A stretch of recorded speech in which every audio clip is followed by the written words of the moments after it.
कर सकते, लेकिन स्टूडेंट्स करते हैं, झूठ बोल देते हैं, लेकिन वो आपने काम नहीं करना।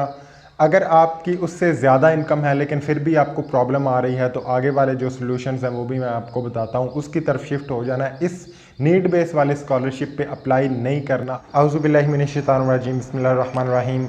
यूनिवर्सिटी में बहुत सारे स्टूडेंट्स की ऐसी पोजीशन भी होती है कि उनके पास इतने पैसे नहीं होते, घर वालों का इतना फाइनेंस नहीं होता कि वो यूनिवर्सिटी की फ़ीस भी इवन सबमिट करवा सके, लेकिन उनको बहुत शौक़ होता है पढ़ने का, अपनी लाइफ को चेंज करने का, क्योंकि एजुकेशन के हवाले से सारे फ्लॉप्स या फ्लॉज एक तरफ, लेकिन एक अच्छी लाइफ के लिए एजुकेशन बहुत इम्पॉर्टेंट है इस कंट्री में सरवाइव करने के लिए।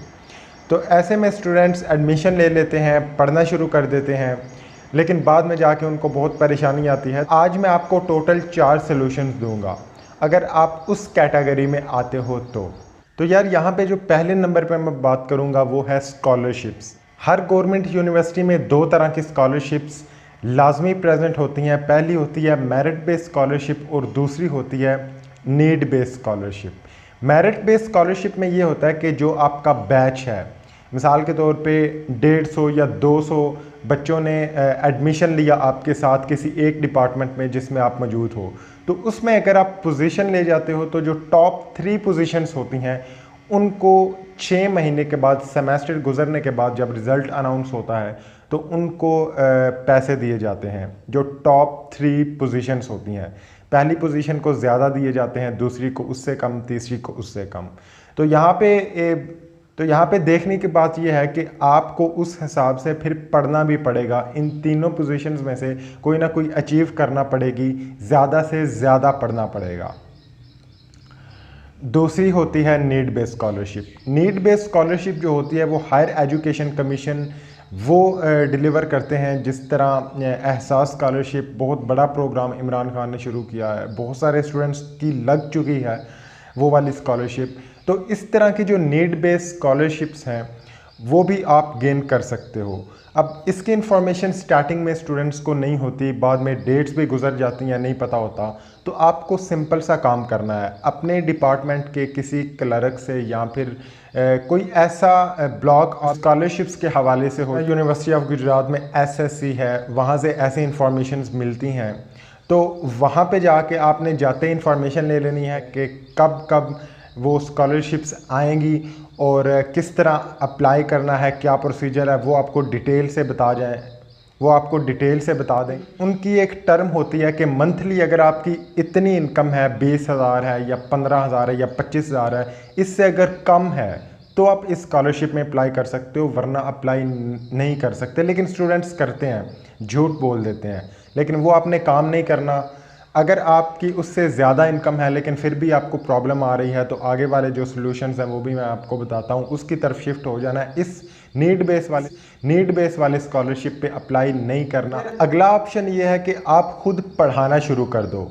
ठीक है, ये नहीं देखना आपने कि बच्चे कितने ज़्यादा हैं, क्योंकि स्टार्टिंग में अगर आप 1-2 स्टूडेंट्स को भी पढ़ाते हो ना, अपने से कम मैट्रिक या FSC वालों को, और महीने का आपका 1000 या 1500 भी आ जाता है, तो 6 महीने के बाद कम से कम जो आपकी यूनिवर्सिटी की फ़ीस है वो तो निकलेगी ही निकलेगी।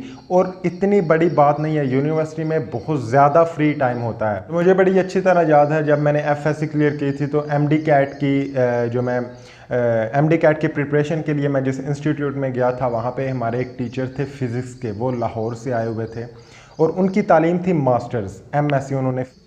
और फिर एक दिन उन्होंने खुद ही हमें बताया था कि जितनी मैं अर्निंग कर रहा हूँ उतना एक एक्सपीरियंस्ड MPhil बंदा भी अर्निंग नहीं कर रहा।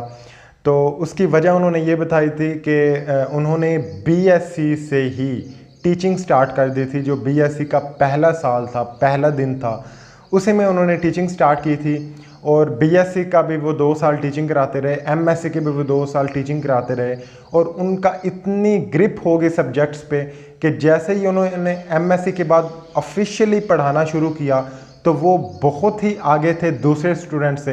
बेशक उनके करियर में मार्क्स कम आए हों, परसेंटेजेस कम हो, लेकिन उनका एक्सपीरियंस बहुत ज़्यादा हो चुका था। तो ये थोड़ी सी बात है कि अगर आप ये चीज़ भी साथ करते हो पढ़ाने वाली, तो ये तो आपके करियर के लिए भी बहुत बेस्ट है। आपका पैसा भी निकलता रहेगा और आगे वाली लाइफ भी सिक्योर होती रहेगी। तो यार ये सारी चीज़ें जो मैंने आपको पहले बताई, अगर ये भी काम नहीं कर रही या आपका कुछ हो नहीं पा रहा, क्योंकि जो मेरिट बेस्ड स्कॉलरशिप है उसके लिए भी 6 महीने वेट करना है, जो दूसरी है उसके लिए भी कुछ वेट करना है, तो फिर एंड पे यार ऑप्शन बच जाता है सोसाइटीज़ का। हर यूनिवर्सिटी में हर डिपार्टमेंट की अपनी एक सोसाइटी होती है। आप उसको बोलो कि वो आपकी हेल्प करें, और वो आपका नाम लिए बगैर आपकी हेल्प करेंगे, और हेल्प करती हैं सोसाइटीज़। जो कुछ और करे ना करे, कम से कम इस काम के लिए तो कोई भी बंदा हेल्प कर सकता है। आप पर्सनली अपने HOD से, हेड ऑफ़ डिपार्टमेंट से मिल के पर्सनली उनसे बात कर सकते हो कि सर मेरे पास इतना फाइनेंस नहीं है कि मैं फ़ीस जमा करवा सकूं, तो वो परमिशन देंगे आपको, वो खुद सोसाइटी से बात करेंगे, तो आपकी वहाँ से काफ़ी अच्छी सपोर्ट हो जाएगी, और होती है स्टूडेंट्स की। तो यार अगर आपको वीडियो अच्छा लगा है तो वीडियो को लाइक करो, चैनल को सब्सक्राइब करो। Wish you all the very best.